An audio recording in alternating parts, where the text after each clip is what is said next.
Hey everyone, and welcome to Upcycled Adulting, my YouTube channel where I help you grow to accomplish your goals, create healthy habits, and overcome obstacles.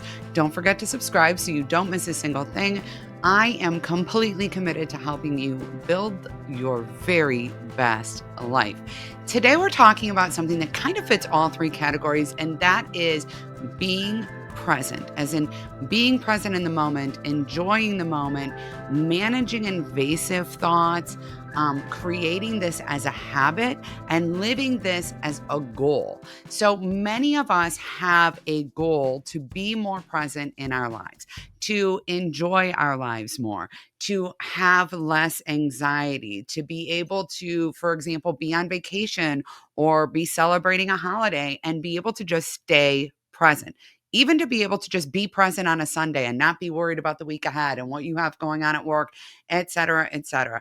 And being present feels like it is almost an insurmountable task. Like it is a difficult habit to create and a difficult life to live. And so many of us, and I know I did this for many years, find ourselves feeling constantly busy, but don't necessarily feel like we're getting anywhere.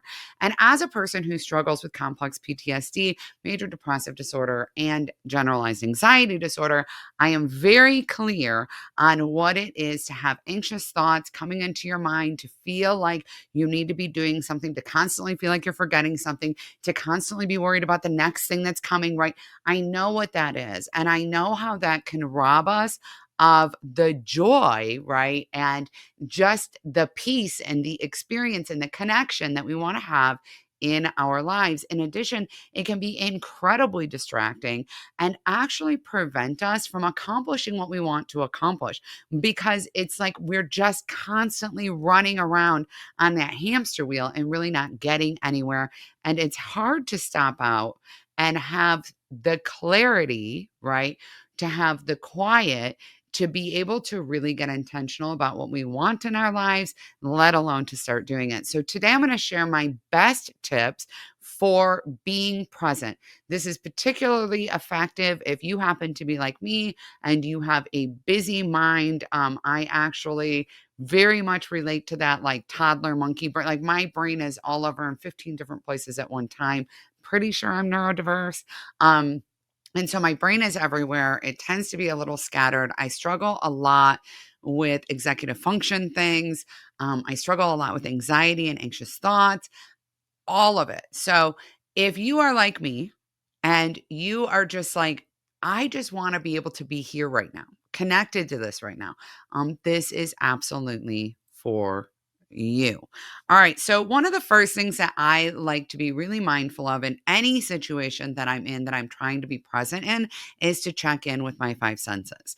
I understand that this might sound silly, and I have to tell you that this works really well for anxiety as a whole. But I also have found that it actually helps me get in the moment and stay there. So I like to do that thing where you identify five things that you can see, and four things that you can hear, and three things you can touch, and two things you can smell, and something you can taste, and to really focus on the sensation that I am experiencing in my body at the moment I'm trying to be present. Now, I also tend to do this if I'm feeling emotionally overwhelmed, and it helps me emotionally regulate. So I highly recommend practicing this technique because it works for so many things. And if you struggle to remember this one, I like to put post-it notes all over my house to remember things, right? Or to remind me of things. But this is actually a thing that I worked on as a, daily practice, right? So I would just put an alarm in my phone and I named it the five senses. And every single day when my alarm went off, I would just stop for a minute and say, okay, what are five things I can see? Right. I would do this every single day. Usually I mix up a couple of them. I might have just now done it. It's okay. Listen, if you do three things you can smell and two things you can touch, it's okay. It's okay. It's not going to be a problem. It's not going to ruin it. I promise you. Just try it. Try getting yourself in that habit. It'll help you reconnect to yourself. The interesting thing is, I've noticed that certain feeling certain emotions will actually bring up really different physical sensations, like sensory inputs, where I will become really aware of how basically if I'm really stressed or really anxious, it's almost like I have like a different taste in my mouth, or I feel like I'm smelling like it. When I actually really focus in on the experience of the five senses, I've noticed that my emotional state will impact my sensory experience. And I think that that's normal, but I'm not a therapist, so I'm not here to say that it is, but I have noticed that experience. And by the way, that has helped me a lot when I'm struggling emotionally to be able to recenter again. The next thing I'm going to share is that it can be really, really helpful to have an encouraging mantra. This is, again, particularly true if you struggle with anxiety or if you get into like future thought or past thought, right? I struggle with both future thought and past thought. And so I find that it is much better for me if I'm sliding in to future or past thought to just remind myself. And sometimes this means taking a moment, like actually stopping what I'm doing, to close my eyes and kind of repeat this to myself out loud. Sometimes this is as simple as saying it in my head to kind of shut off those thoughts. I use things like you are loved, you are safe, you are okay, right? Um, I try to keep them very positive. Initially, I started with there's nothing wrong with you, but my brain started responding to that and be like, yes, there is. There are all these things wrong. And so I felt like that was not very positive. So I try to keep them really positive, really comforting. Sometimes I do, your experience is valid, you are supported, right? Um, and that really, really helps me a lot. This is particularly helpful also in my interpersonal relationships because of my experience growing up. I have some trust issues, of course, and I have some real challenges, right, with dissociating and fear of abandonment and rejection and just things like that. And so it can really help me come back into a central place to be like, okay, you're okay. You are okay. You've got this. You're okay. Right. And to just kind of remind myself of that, to remind my inner child of that, and to give myself that comfort really helps me stay present in the moment, even if the moment is a little tough. And it also helps me kind of combat any of those, past things cropping up that are resolved, but they come back, right? Like echoes, or those future things that are potentially gnawing. The next one is deep breathing. Deep breathing is really, really helpful to stay present in the moment. Um, one of the things about deep breathing that I think is challenging, and I want to say, that this is actually a thing that takes time, is being able to actually breathe all the way into your stomach.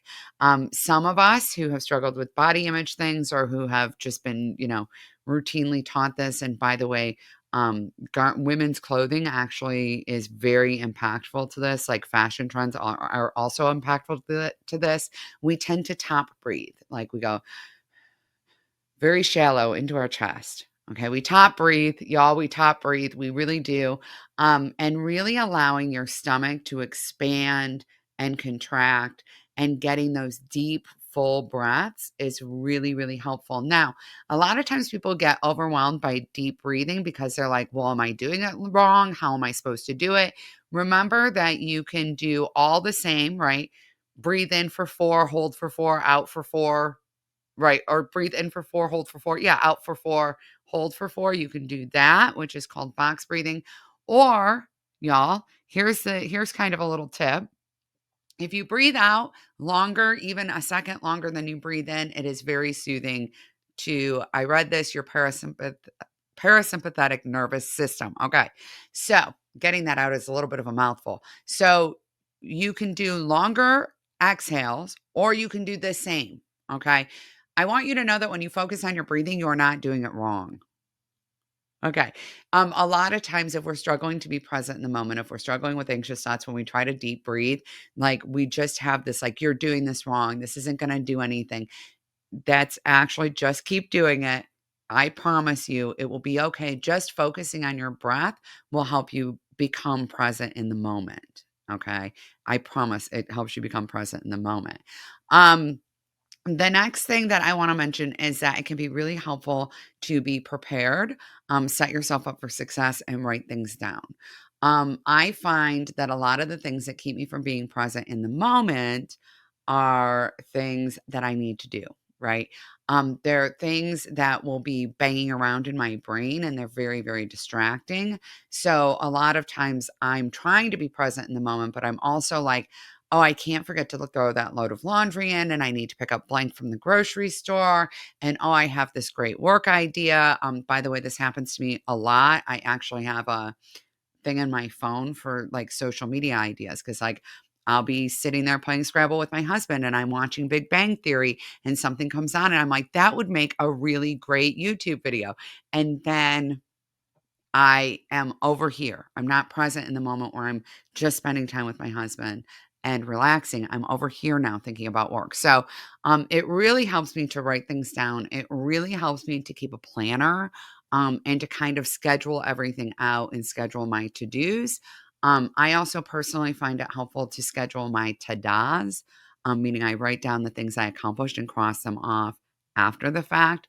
That helps me actually stay present in the moment because I'm always wanting to be aware of what I'm doing, what I'm accomplishing, and what I can, give myself credit for or props for. It's a big mindset change, but it makes a big, big difference. The next thing is to pare down the list. So for those of you who were like, that's great. I can write it all down and then I can do all the things and then I'll be all the busy. And I know a lot of us really do have a busyness addiction. Just saying. But one of the things that's really important is going back through that list and deciding what's really essential, what really matters to you, what's really going to move the needle, what can you let go of, what can you get help with. Okay. We cannot do all the things. We need to not do all the things, actually. It's actually very, very bad for your physical and mental health, for your brain and your body to be that busy and disconnected and running around. Like, I mean, that's actually unhealthy, very unhealthy. And it leads to all kinds of issues, chronic illness issues, relationship issues, work issue. It is really problematic. I understand that sometimes it feels like you're getting all the things done, but you are not. You are actually not. Your productivity will decrease over time. I understand it may be higher today, but if you take your productivity over 10 years, it will not. Be present in this moment right now. To be present in this moment right now might mean that we need to reduce the number of demands that we have embraced, allowed, or accepted in our lives. I always tell people a good place to start in reducing these things is anything that is on your list that you have said, I should do, probably needs to come off. Okay. Should is a reflection of other people's values, not your own. Take those off the list and be very suspicious about things that you say, I need to do. Some of us have gotten sneaky about this and we just use I need to instead of I should. I know I'm one of those. I've worked with a lot of clients who do that. So get those things off your list. And then the last thing I want to share is to have a mantra to remain present. Okay. A mantra like, enjoy this moment. This is the only moment you have. Stay in it. Right now, at this moment that I am talking to you, that you are listening to me, this is the only moment you have. The moments you've already lived are gone. The moments ahead of you don't exist yet. This moment is the only moment. Okay. And so stay in this moment. When you get good at this, and for some of you, you're like, oh, this seems hard. When you get good at this, I want you to understand what happens is that you are able to stop being reactive and to start being responsive, okay? Because you are able to stay present in the moment and to not have your brain go other places and to check in with yourself emotionally and to respond in a way that you are comfortable and proud with. You are able to be on vacation or be in an event and actually enjoy it. I started doing this work and I was on a trip with my daughter and my granddaughter. And I told my husband, I was like, this is the longest trip I've ever been on. Like, longest trip. I was there for 3 days. It felt like I was there for a month, and in all the best ways. I came back feeling so refreshed. I so enjoyed my time with my daughter and my granddaughter. I felt like I had wrung it dry, and not from the perspective of we were busy, we were running around. We really weren't. We were more sitting by a pool, right? And listening to music and playing with our granddaughter in the pool and making meals together. That was what we were doing, but it felt like because I was so present in that moment, I got every single ounce of joy and peace and happiness I possibly could from that experience because we weren't hustling, because we were just present, right? And when you can do that, it's so important. In addition, if you can stay present, you can have the clarity of mind to see what is needed, to act proactively, to act in a way that is most beneficial to your situation. So when you can stay present in a moment at work, for example, you are able to fully hear what is needed. You are able to fully engage. You are able to actually create the solutions and connections that you need. You are able to be more valued and capable in your workplace. Okay. When you can stay present in your relationship, right, you can grow that intimacy and create space for vulnerability. Being present impacts every single part of your life. And here's the truth. Most people never do it. They never ever do it. I actually am going to guess that of all the people I know maybe 5 who are interested in doing the work to be present. Okay. I hope that many, many more come around, because I have to tell you, it is an absolute game changer. And since I've spent the time and done the work to be present, the way that I can tap into who I am, show up authentically, know exactly what my goals are, have complete clarity about how to accomplish them and how to fit that into my life, and feel at peace and be able to do the things that I want to do to have the enriching and happy life I want to have, I have to tell you, it is an absolute game changer. Remember that you are absolutely amazing. You deserve to live the life you have been dreaming of. And this may be your very first step in that direction. Do not forget to subscribe, like this video, and leave any questions you have below. And if you have ever done this work to be more present in your life, I would love to hear what your favorite tip is, or what your best outcome from that is. Because listen, I have to tell y'all, if we can encourage other people to do this, I am going to say it will change the world. All right. Bye, everyone.